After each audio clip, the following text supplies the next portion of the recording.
हम समझ में आ सकते हैं कि हमारे पास वो ताकत नहीं थी कि हम उनके नैरेटिव को तोड़ते। मुगलों ने किया, हम ये भी बात समझ सकते हैं कि हम उनके भी सामने कमजोर थे, नहीं लड़ पाए। लेकिन 1947 के बाद से हम तथाकथित तौर पर आजाद हुए और इस देश में एक नहीं पूरी हजारों साल की संस्कृति को, उसके मानने वालों को कैसे कुंठित करें, कैसे उनके अंदर इंफीरियरिटी कॉम्प्लेक्स डालें, कैसे उनको एहसास कमतरी का शिकार बनाएं। लिहाजा आपको अपनी रूट से काट दिया और हम लगातार पिछले 70 सालों से सरकारें बनाते थे। कभी इसकी सरकार, कभी उसकी सरकार, कभी बेकार, कभी कारोबार, किस किस्म की सरकार बन रही थी। कभी 15 पार्टियां, कभी 40 पार्टियां, कभी 2 पार्टियां, ये सरकार बना रहे थे आप। और आप यानी वो सनातनी हिंदू समाज, वो ये समझता है कि सरकार बना देने से ही सब कुछ होता है, क्योंकि आपके मन में इस देश के ना तो अध्यापकों ने, न विश्वविद्यालयों ने, न स्कूलों में जो बेसिक भी चीज थी वो भी नहीं बताई। इसलिए आज की जनरेशन इस कम्युनिकेशन क्रांति के दौर में, जब हर बच्चे के पास एक ऐसा छोटा सा हथियार है, मैं यहां बोलूं, पूरे देश में और लोग बोल रहे हैं, सुशील पंडित जी कहीं और बोल रहे होंगे, ललित अंबरदार साहब कहीं और बोल रहे होंगे। जो भी कुछ मैं यहां कहूंगा या आरएसएन सिंह साहब ने कहा, उसको किसी के पास जाकर के वेरीफाई कराने की जरूरत नहीं है कि सिंह साहब ने यह कहा था, सही कहा था या नहीं कहा था। उसके हाथ में इस दौर का एक ऐसा हथियार है कि वो यहीं बैठे बैठे बता देगा कि यह बात गलत थी, यह बात सही थी। लेकिन इस दौर में भी हम अपने आने वाली पीढ़ियों के साथ उनकी भाषा में संवाद स्थापित ठीक से नहीं कर रहे, क्योंकि हम आज भी चाहते हैं कि हम अपनी भाषा में उसको समझाएं। ये वैसे ही है सत्तू खा के मैगी की बात करना। 5 डे क्रिकेट मैच बदल के 2020 पे आ गया। मुझे लगता है हम लोगों के जाने के बाद वो 10 पे आ जाएगा, फिर हो सकता है एक ही बॉल पे फैसला हो जाए। ये बदलते हुए दौर की चीजें हैं, हमने सब कुछ एक्सेप्ट कर लिया, लेकिन आज भी अपने बच्चों के साथ जो संवाद स्थापित किया, उसकी भाषा शैली, उसकी ग्रामर नहीं बदली। लेकिन मुझे खुशी है कि हम इस दौर में बात कर रहे हैं जब युवा को शायद हमारी बात समझ में आ रही है। सिंह साहब ने कहा कि यह कैसा इस्लाम है जिसे बार बार एक बचाने वालों की जरूरत पड़ती है। कभी जैशे मोहम्मद की पड़ती है, कभी लश्कर तोयबा की पड़ती है। हम एक ही कोशिश में लगे हैं। और आसाम में पहली बार आया हूं, यह मुझे कतई उम्मीद नहीं थी कि हम जिस भाषा में बात करते हैं उस भाषा को सुनने वाले आसाम में इतनी बड़ी तादाद में आए।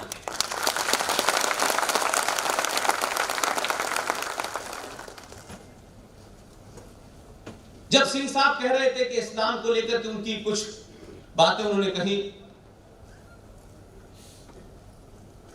मुझे लगता है कि इस देश के बहुसंख्यक समाज ने थोड़ी लंबी गुलामी के कारण, डर के कारण सरवाइव तो किया, लेकिन वो डर लगातार उनके अंदर बना रहा। और आपसे हर कोई सवाल पूछता है। हैदराबाद में एक जोकर है, वो भी बीच बीच में सवाल पूछता है। यहां पे एक इत्र बेचने वाला था, वो भी सवाल पूछता है। एक रामपुर में है, वो आजकल बंद है, वो भी सवाल पूछता है। और ये बहुसंख्यक समाज 1400 साल पहले टेंट में पैदा हुई एक संस्कृति, ऊंट पर खड़े होकर के खजूर तोड़ने वाली संस्कृति, कारवां लूटने वाली संस्कृति, लूट में औरतों को लूट करके उनका हिस्सा बांट करने वाली संस्कृति, माले गनीमत बताने वाली संस्कृति, औरतों की स्थिति उस समाज में शरिया कोर्ट के अंदर किसी भी क्राइम में अगर कोई गवाही देने के लिए खातून जाए या महिला जाए तो 2 महिलाओं की गवाही एक मर्द के बराबर थी। इतनी बराबरी का वहां दर्जा मिला हुआ था। इसलिए मैं कहता हूं कि सरकार नहीं बदली है 2014 में, मैं ये कतई नहीं मानता। 2014 से पहले भारतीय समाज बदला। और अपने दिल पे हाथ रख के बताइएगा, 2014 से पहले किसी ने वोट, पार्टी कौन सी है मेरा इससे कोई लेना देना नहीं है, मैं किसी पार्टी से संबंधित नहीं हूं। मैं मानता हूं पार्टी और सरकार से बड़ा राष्ट्र होता है, और अगर मुझे राष्ट्र में और पार्टी में चुनना होगा तो मैं राष्ट्र को चुनूंगा।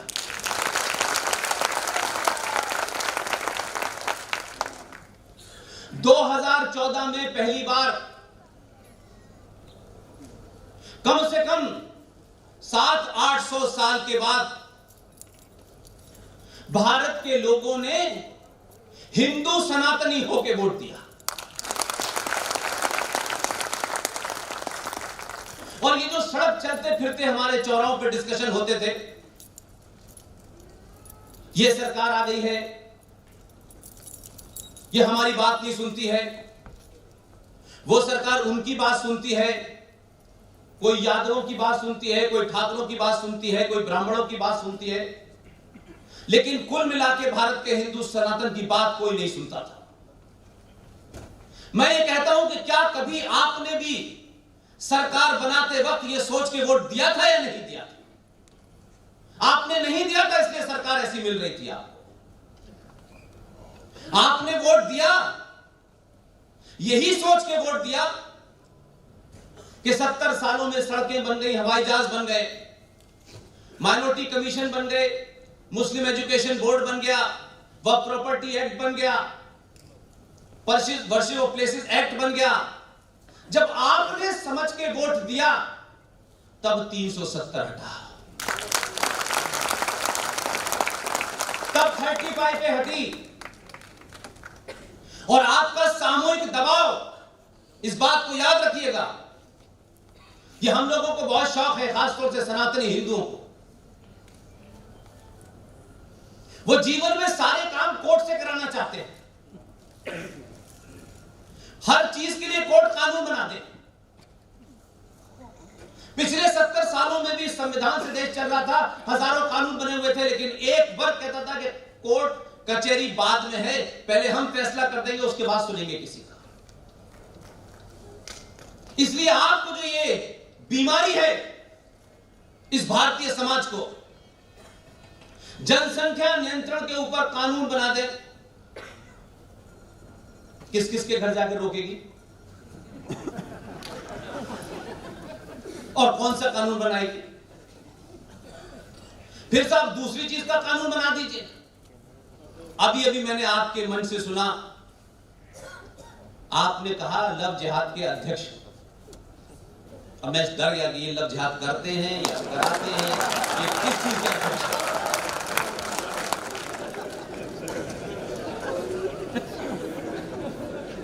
ये दुनिया का पहला ऐसा देश है जहां बहुसंख्यक समाज इस देश की जुडिशरी से, सरकारों से हाथ जोड़ते विनती करती है कि हमें समान नागरिक अधिकार चाहिए। कहीं मुझे ऐसी मिसाल नहीं मिलती कि बहुसंख्यक समाज को यह कहना पड़े जो माइनॉरिटी में हो, माइक्रोस्कोपिक माइनॉरिटी में हो, वो ये बात कहे तो समझ में आता है। और जब आप इस किस्म की मांग करते हैं तो दुनिया भी आप पे हंसती है। सरकार में इनके लोग, सरकार जुडिशरी में इनके लोग, पुलिस में इनके लोग, सेना में इनके लोग, लेकिन फिर भी ये मांग कर रहे हैं और आपकी कोई सुनता नहीं है। इसलिए इस बात को समझें कि राज, देश और राष्ट्र में फर्क होता है। हम तीनों को मिक्स करके चलते हैं। देश क्या है? एक टेरिटरी है, एक जमीन का टुकड़ा है, उसका इतना ही महत्व है। भारत है, उसकी बाउंड्री है, बाउंड्री पे सेना लगी हुई है, ये बॉर्डर यहां तक है, वो बॉर्डर वहां तक है, यही है, इसी को भारत कहते हैं। राज्य क्या है? राष्ट्र की एक छोटी सी इकाई है जो कानून और संविधान से चलती है। उसमें जुडिशरी है, उसमें पुलिस है, उसमें सेना है, उसमें इंस्टीट्यूशन है, तमाम सारी चीजें। लेकिन राष्ट्र क्या है? हम सरकार चुनते हैं भारत की और उससे उम्मीद यह करते हैं कि वो राष्ट्र की बात करें। इसलिए मैं कहता हूं कि राज और राष्ट्र में फर्क सिर्फ इतना ही है कि देश को चलाने वाली जो ताकत होती है सरकार, जो बहुत छोटा सा अंग है, उसके लिए संविधान सर्वोपरि होता है। लेकिन राष्ट्र किसी संविधान से नहीं चलता।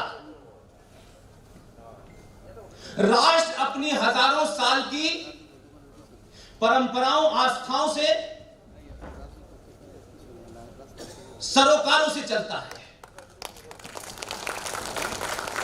राष्ट्र के लिए कोई नियम नहीं बना है, आप ये करेंगे या ये नहीं करेंगे। ये दीप जल रहे हैं, ये भारत राष्ट्र की पहचान है। ये सरस्वती वंदना भारत राष्ट्र की पहचान है। ये भारत माता की तस्वीर भारत राष्ट्र की पहचान है। ये भारत की पहचान नहीं है। ये जन गण मन, ये वंदे मातरम, ये संविधान का हिस्सा है। इसलिए राज्य को चलाने वाली ताकतों से आपको सिर्फ यही दबाव डालना चाहिए कि जो संविधान में है उसके रूप में देश चलाएं, राज चलाएं। लेकिन जब समाज कमजोर होता है, समाज में कायरता पैदा होती है, आलस्य पैदा होता है, उत्साह कम हो जाता है, तो समाज उस राज्य सरकार को, वो जो सरकार है, जो देश को चलाने वाली सरकार है, जहां जहां समाज कमजोर हुए, राज ने आपकी आस्थाओं के ऊपर कुठाराघात करना शुरू किया। राज एंटर उसी वक्त करता है जब समाज कमजोर होने लगता है और समाज अपनी आस्थाओं, परंपराओं से, सरोकारों से दूर होने लगता है। तब आपके देश में, इस देश की सुप्रीम कोर्ट सबरीमला पे अपनी दखल देने लगती है। वो तय करती है कि मुंबई में दही हांडी की लंबाई कितनी होगी, कितनी नहीं होगी। वो जलीकट्टू पर फैसला देती है जो मेरी और आपकी आस्थाओं का हिस्सा है। और जब समाज यूनाइटेड होता है, वो चाहे थोड़ा हो, उससे ज्यादा हो, अगर वो यूनाइट होता है, गलत है सही है, ये बहस का मुद्दा हो सकता है। जब वो सरकार चुनते वक्त ये तय करता है कि मेरी आस्थाओं और परंपराओं को कौन बचा के रख सकता है, मैं वोट उसी को दूंगा। इसलिए कुछ लोग इस देश में वोट देते हैं, इसी नुक्ते नजर से देते हैं। वो इसलिए नहीं देते कि इनकम टैक्स में हमें कितनी छूट मिलेगी। इसलिए इस देश में सरकारें ऐसी तक बनी, उनका दबाव, वो गिनती में आपसे कम थे, लेकिन उन्होंने एक मुत्तहिद होकर, यूनाइट यूनाइटेड होके, एकजुट होके पिछले 70 सालों में आपके देश में 28 सेकुलरिज्म की दुकानें खोल दी हैं। ये सेकुलर आए, इन्होंने हमारी मर्जी की बात नहीं की, इनको हटाओ। दूसरा पैदा किया, तीसरा पैदा किया, चौथा पैदा किया, और आपको सेकुलरिज्म ये लगने लगा कि हम शायद बहुत ही आतंकी किस्म के लोग थे, बहुत ही कट्टर किस्म के लोग थे, लिहाजा हमें सेकुलरिज्म चाहिए। तो सेकुलरिज्म को आपने अपने जीवन का हिस्सा बना लिया, और ये कुछ ऐसे ही है कि अगर भारत का सनातनी ये कहे कि मैं सेकुलरिस्ट हूं, तो मुझे ऐसा लगता है कि ये समुद्र और नाली का मुकाबला हो रहा है। भारतीय समाज, हमारी परंपरा, हमारी संस्कृति में जब सेकुलर शब्द ईजाद नहीं हुआ होगा, जब सोचा भी नहीं होगा, तब से हमारे खून में और हमारी मिट्टी में है। लिहाजा हमें आदत पड़ गई है कि हम घर के अंदर हिंदी में अखबार पढ़ते हैं, लेकिन जब घर से बाहर निकलेंगे तो इंग्लिश का अखबार हाथ में लेके चलेंगे, क्योंकि हमें लगता है कि इसी से शायद इज्जत मिलती है। अंग्रेजी बोलने वाला ही इंटेलिजेंट होता है, मुझे लगता है अंग्रेजी बोलने वाला ही सबसे ज्यादा मक्कार होता है। और आप तो उनकी अंग्रेजी के कारण गुलाम हुए, वो चले गए, लेकिन आज भी ऐसी नस्लें हैं कि वो अपने ही लोगों के ऊपर रौब गालिब जब करना होता है तो वो अंग्रेजी में बात करने लगते हैं। और एक ऐसा समाज जिसके पास पूरी दुनिया को आपने जो ज्ञान बांटा, पूरी दुनिया को जो आपने कल्चर दिया, वो समाज आज अपने ही उस देश में जहां से पूरी दुनिया में ज्ञान फैला, आज अपनी पहचान को बचाने के लिए लड़ रहा है। इसलिए एक इत्र बेचने वाला भी पार्लियामेंट पहुंच जाता है। इसलिए रामपुर में जिसकी भैंस खो जाती है, उसकी उत्तर प्रदेश की पुलिस उसकी भैंस को ढूंढती है। आजकल पुलिस उसे ढूंढ रही है, वो जेल में बंद है। ये सब संदर्भ में इसलिए दे रहा हूं कि आप अपने अंदर छुपी हुई शक्ति को पहचानें। आपको किसी को नहीं मारना। हम बहुत सुनते थे, हम तो ऐसी जगह पैदा हुए हैं जहां पाकिस्तान के बनने की थ्योरी को जन्म दिया उस अलीगढ़ मुस्लिम विश्वविद्यालय का संस्थापक सर सैयद अहमद खां, जो उस थॉट का जनक था। मैं तो वहां पैदा हुआ।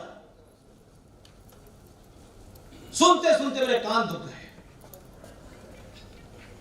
हम अल्लाह के अलावा किसी से नहीं डरते हैं। पहली क्लास से लेकर अब तक सुन रहा हूं, 14 के बाद से परिभाषा बदल गई है। आप अल्लाह से नहीं डरते तो मत डरिए भाई, तो फिर किसी से भी मत डरिए। 14 के बाद किसका डर लग रहा है? मैंने काफी लोगों को कुरान का हवाला देके बताया कि जो अल्लाह से डरता है वो किसी से नहीं डरता। लेकिन इस देश के लोगों ने बड़ी मेहनत के बाद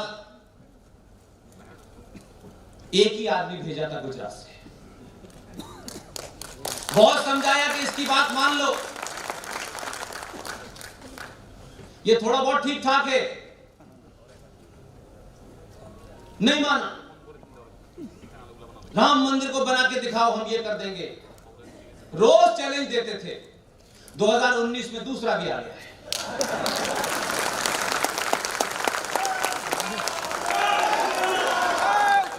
इसलिए जिस कारण से कर्नल आर.एस.एन. सिंह ने मुझे बिगाड़ा है, मैं चाहता हूं पूरा देश बिगड़ जाए।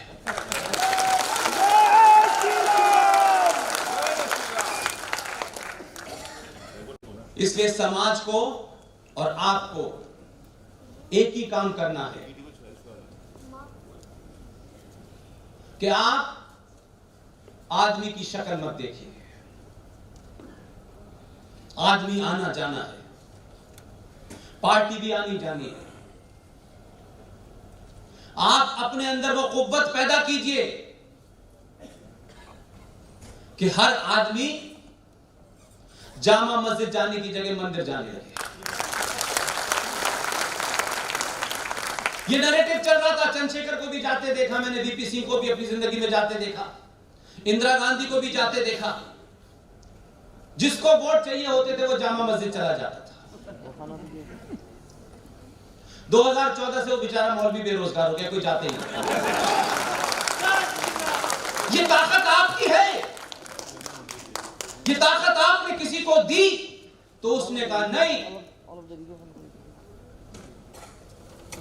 मैं कामाख्या देवी के दर्शन करूंगा और पूरे 4-5 घंटे पूजा करूंगा। जिसको अच्छा लगता है ठीक है, जिसको अच्छा लगता नहीं अपने घर जाए।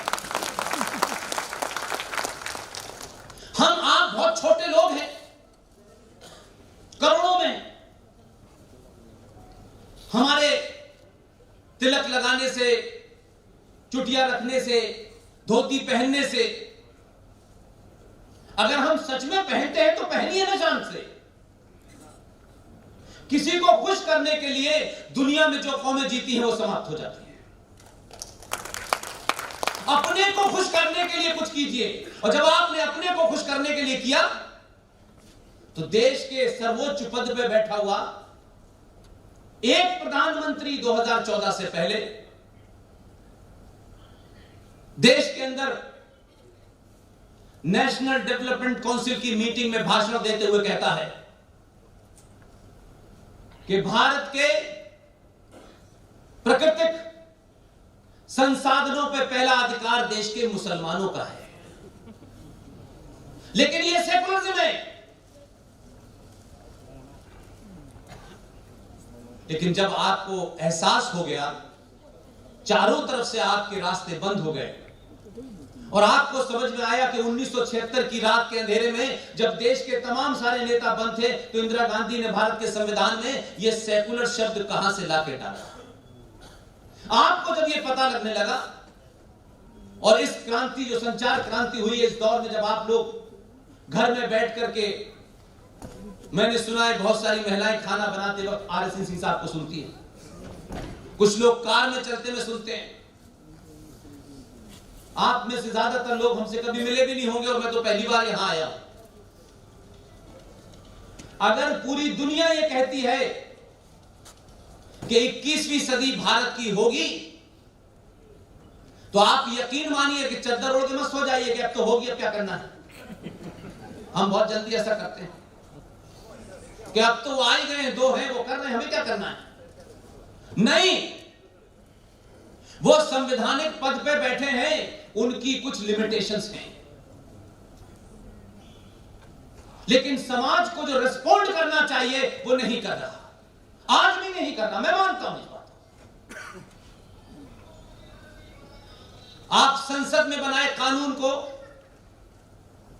जो संसद की तमाम सारी प्रक्रियाओं से होकर गुजरता है, बहुमत से कोई कानून बने, राष्ट्रपति उस पर साइन भी कर दे, लेकिन इस देश में लोग हैं जिन्होंने 90 दिन तक दिल्ली के हाईवे को रोक के रखा, न कोर्ट की सुनी, न पुलिस की सुनी, न सरकार की सुनी। वो किसी गलत बात के ऊपर असंवैधानिक काम कर सकते हैं, लेकिन मेरा आपसे सिर्फ इतना ही कहना है कि क्या कभी आपने इस सरकार को, जो आपकी अपनी सरकार जिसे आप मानते हैं, क्या आपने भी कहा कि देश में 100 करोड़ में से 50 करोड़ आज पूरे देश को रोक देंगे कि जब तक यूनिफॉर्म सिविल कोड नहीं आएगा हम नहीं उठेंगे। सरकार के हाथ मजबूत कीजिए, सड़क पर जाकर। लोग डराने के लिए सड़कों पर निकलते हैं, आप सरकार को मजबूत करने के लिए निकले ताकि देश के अंदर, दुनिया के अंदर जाके कह सके कि 50 करोड़ लोगों की मांग है, मुझे बनाना नहीं पड़ेगा।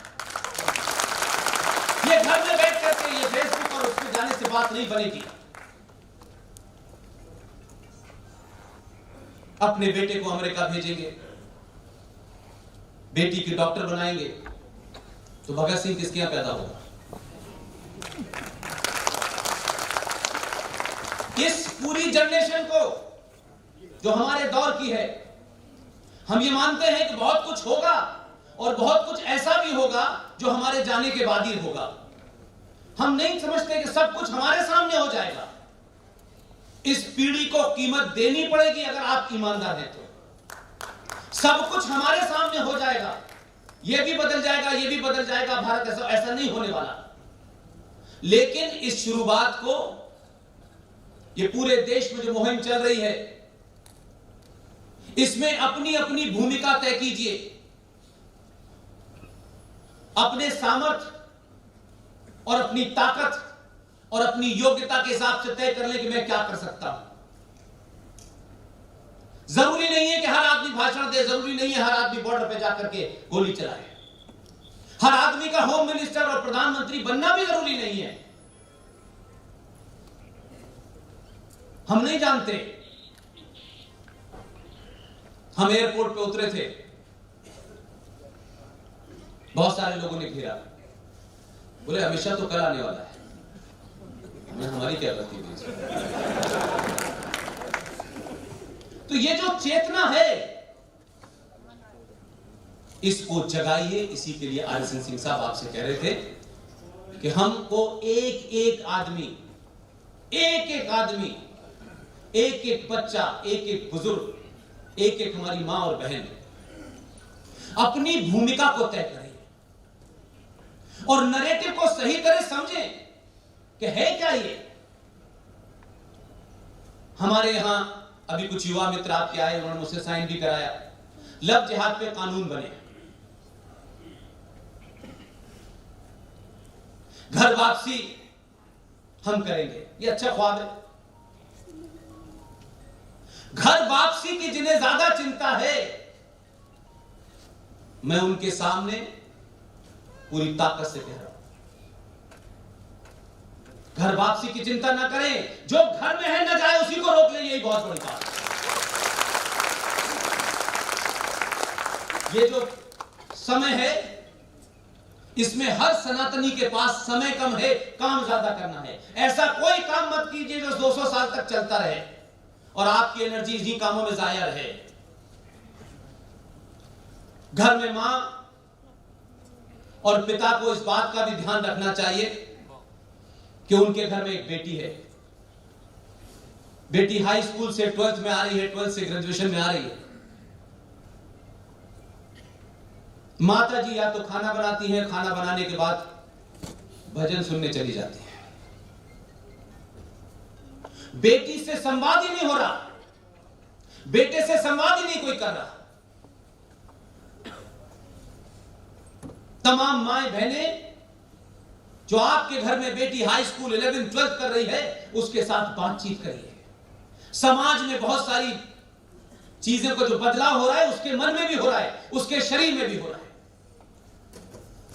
अगर आप उससे कम्युनिकेट नहीं करेंगी, आप उसकी उलझनों को दूर नहीं करेंगी, आप उसके अंदर उठने वाले कई सारे सवालों का जवाब नहीं देंगी और आपको लगेगा कि बापू के भजन सुनने से चमत्कार होगा, चमत्कार से घर में लक्ष्मी आ जाएगी, तो लक्ष्मी आएगी नहीं, लक्ष्मी चली जाएगी। फिर कोई पंचर वाला मिलेगा उसको, फिर आप कहेंगे ये लव जिहाद हो गया। अपने घर के अंदर बैठे ये आधुनिक साजो सामान का इस्तेमाल करें। यह आधुनिक साजो सामान आपकी संस्कृति को समाप्त ना करें, उसके ऊपर हावी ना हो जाए, इसका ध्यान रखें। इसलिए अपनी रूट और अपनी जड़ों की तरफ जिस दिन लौटना शुरू कर देंगे, 2014 हजारों साल तक होता रहेगा। इसलिए मैं बार बार कहता हूं, समाज की भूमिका बहुत बड़ी है।